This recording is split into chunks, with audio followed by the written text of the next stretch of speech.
Diaspora FM, le journal.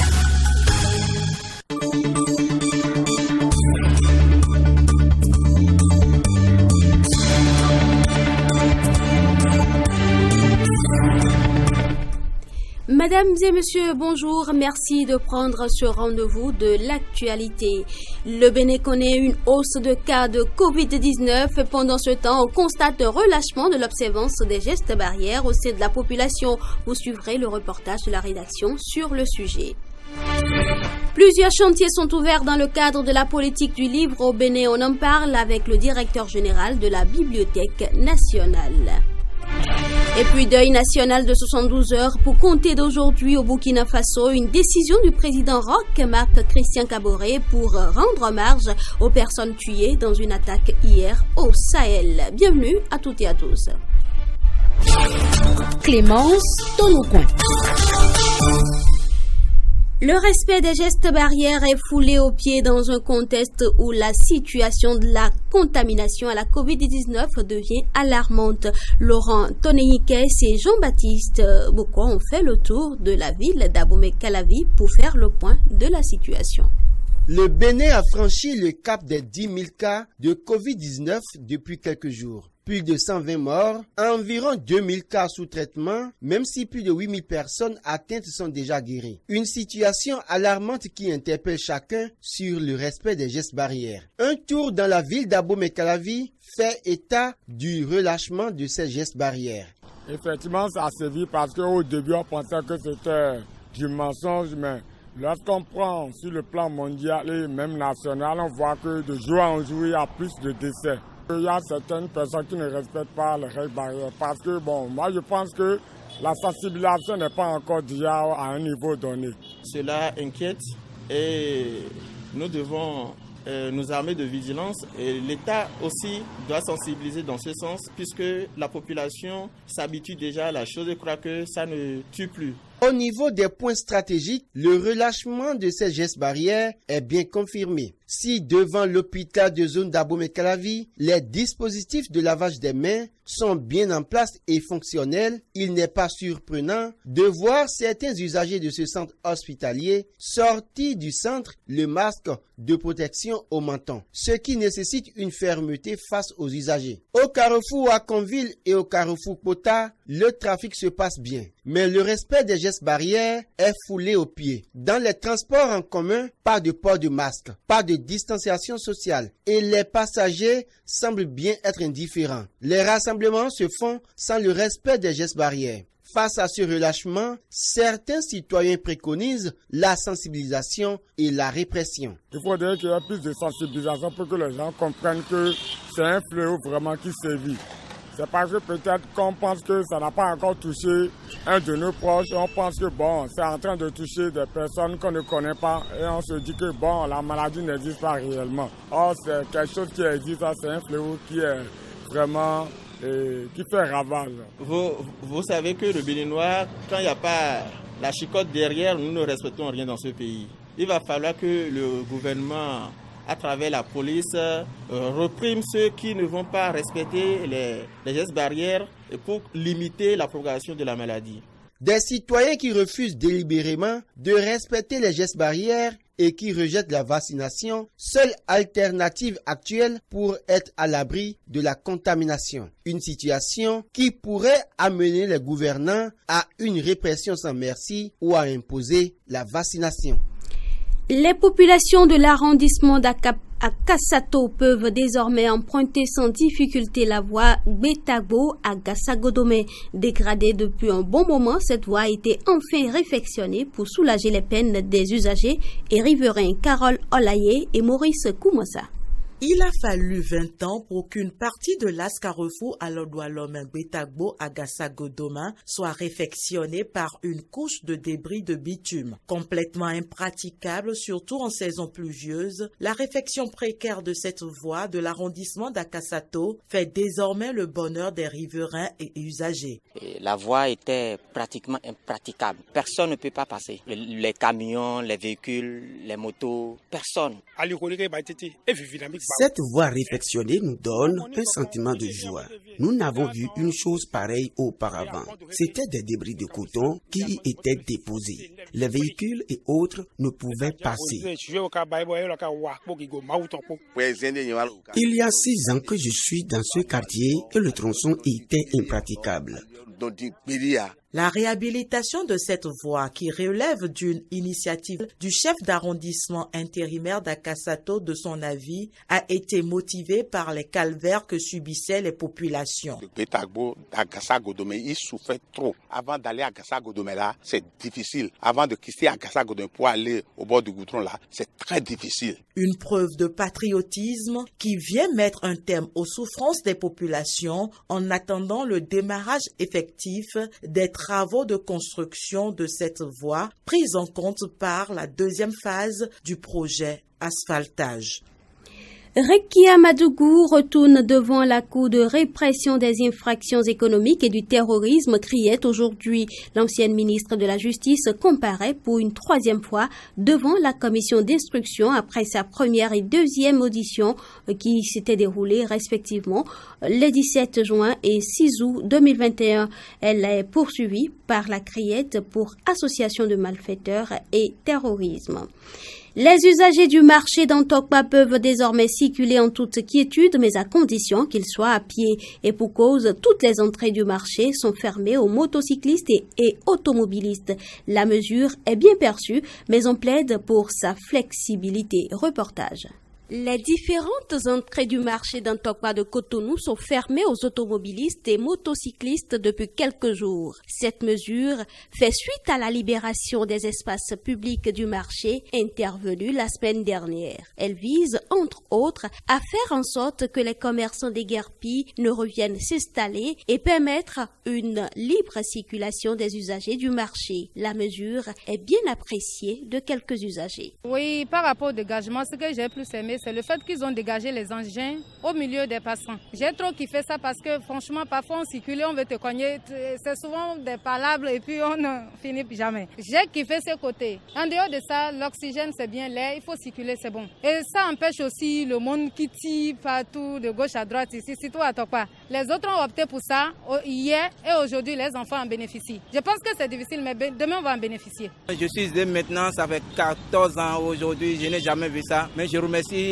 beaucoup à l'État pour les voies qu'ils ont fermées et la voiture et moto ne peut plus rentrer dans le marché. C'est très bon. S'il peut continuer comme ça, ça serait très bon. Si ça peut continuer comme ça jusqu'à, ça sera très bon.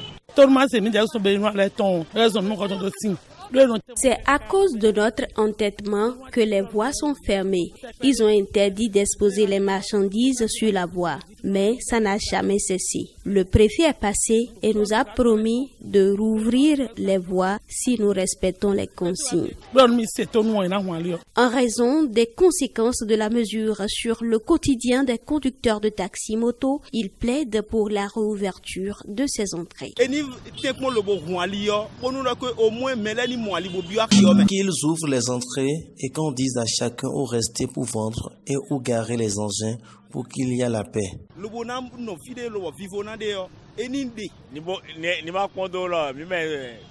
Qu'ils ne regardent pas nos entêtements, qu'ils ouvrent les voies afin que nous ayons un peu de revenus pour préparer la rentrée scolaire des enfants.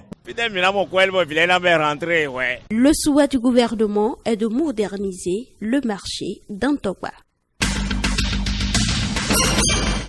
Le journal se poursuit. Une opération de libération des espaces publics à Abomey et à Boycon est en préparation selon Firmin Couton, le préfet du département du Zou. Le temps de la sensibilisation est révolu. Il a annoncé à travers des communiqués radiodiffusés. À en croire ses propos, la répression reste l'ultime solution pour faire entendre raison aux populations.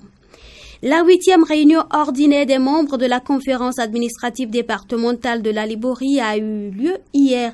La protection des données à caractère personnel et la contribution des médecins du monde à la lutte contre les violences basées sur le genre dans le département de la Liborie étaient au cœur de cette rencontre qui a eu lieu à la salle de réunion de la direction départementale de l'agriculture et de la pêche de la Liborie. Le préfet Ahmed Bello Kissama de la Liborie a présidé la réunion. La Bibliothèque nationale s'attelle depuis peu à concrétiser la volonté du gouvernement, celle de moderniser le dispositif institutionnel en ce qui concerne la lecture publique. Plusieurs chantiers sont engagés ces 10 derniers mois. Le nouveau directeur de la structure, Kofi Atede, en a parlé lors d'une causerie avec les hommes des médias. Suivez un extrait de ses propos. Nous avons engagé plusieurs chantiers. Il y a d'abord la question des bâtiments, de l'infrastructure globalement. Lorsque le site n'est pas attrayant, personne ne vient. Quand vous rentrez à la Bibliothèque nationale, vous avez le bâtiment administratif qui fait face directement à l'entrée principale et vous avez le bâtiment de recherche qui est juste à votre droite. Donc ces deux bâtiments sont actuellement en chantier. Il y a un troisième bâtiment qui est derrière, qui est le bâtiment dédié à la conservation des fonds rares, des fonds en péril, des fonds anciens, des fonds coloniaux qui sont au niveau de la Bibliothèque nationale que nous avons également engagé. Donc nous avons engagé également le chantier. Donc les trois bâtiments sont actuellement en chantier, ce qui crée, comme on peut l'imaginer, des désagréments. Le deuxième chantier concerne le fonds documentaire de la Bibliothèque nationale. Le fonds, il est vieux, mais l'une des vocations de la Bibliothèque nationale, justement, c'est de préserver le fonds ancien. Donc il y a le volet fonds ancien, mais il y a également le volet où les plus jeunes viennent pour lire, disons-le simplement, pour lire. On fait une opération de désherbage. C'est le terme technique dans le domaine de la documentation. Le désherbage nous a permis de traiter à peu près 42 000 livres qui étaient initialement destinés à être vidés des collections. Et ça nous a permis, par exemple, de sortir de nos collections à peu près 15-19 000, de programmer la réinsertion de presque un peu plus d'une vingtaine de milliers de titres également qui vont être réintroduits dans nos collections, de réparer 1 millier à peu près. Donc c'est autant de choses qui ont été faites. Le troisième chantier qui est même le cœur même de l'approche gouvernementale, c'est la modernisation. Quand on dit numériser la Bibliothèque nationale, c'était l'appellation initiale. Mais on ne numérise pas une bibliothèque. On dématérialise l'accès à ses services et à ses ressources. Parce que l'une des faiblesses que nous avons constatées aussi, c'est que les gens ne viennent pas dans les bibliothèques parce qu'ils ne savent pas ce qu'il y a dans les bibliothèques. Pour venir dans une bibliothèque, vous devez savoir ce que vous allez y trouver. Et si rien ne présage de ce que le titre que vous recherchez se trouve là, vous ne viendrez pas. Et donc l'idée aujourd'hui, c'est de donner la possibilité à tout citoyen béninois et même depuis l'étranger de pouvoir consulter nos collections. Les collections, c'est par exemple lorsque vous prenez des livres dédiés aux jeunes, ça fait une collection, les livres de sciences, ça fait une collection, ainsi de suite. Donc nous voulons maintenant réorganiser, moderniser et diffuser les collections pour pouvoir créer de l'attractivité au niveau de la Bibliothèque nationale et de l'ensemble du réseau de lecture. Les nouvelles africaines et internationales. Hors du Bénin, direction le Niger, la multiplication des attaques des groupes djihadistes dans le nord du pays touche durement le secteur agricole. Alors que la saison des semis bat son plein, les agriculteurs ont de plus en plus de difficultés pour accéder à leurs champs. Les éleveurs de bétail se trouvent, eux, bloqués dans le sud et ratent ainsi la période de transhumance. Le secteur agricole attend donc de connaître les rendements. Au Burkina Faso, une trentaine de civils et 14 gendarmes ont été tués dans l'attaque d'un convoi. Des populations qui ont quitté la ville de Dori et se rendaient à Arbenda, à une centaine de kilomètres, ont été la cible de cette nouvelle attaque. Les forces de défense et les volontaires ont réussi à neutraliser 58 terroristes selon une source sécuritaire. Le président Roch Marc Christian Kaboré a décrété un deuil national de 72 heures pour compter d'aujourd'hui. Au Maroc, les pompiers ont réussi hier à maîtriser totalement l'incendie qui a ravagé en 5 jours plus de 1000 hectares d'une forêt dans le nord du Maroc, selon les autorités locales. Une enquête a été ouverte pour déterminer les causes de l'incendie qui n'a fait heureusement aucune victime humaine. Les températures élevées et les vents peuvent avoir constitué des éléments déclencheurs.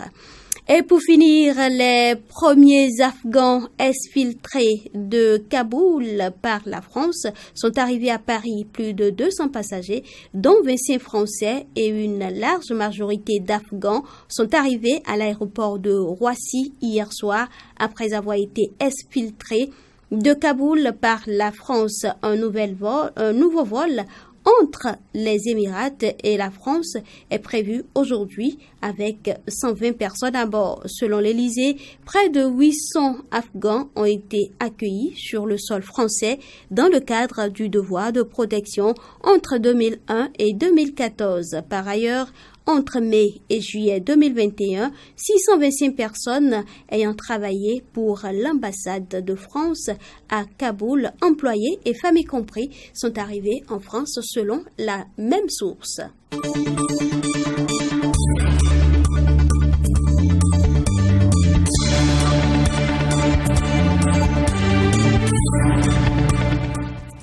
C'est la fin de cette édition. Merci de l'avoir suivi. Mise en onde Gaëtan Passo, chef d'édition d'Orcas Arwangan, présentation Clémence Tonoucoin.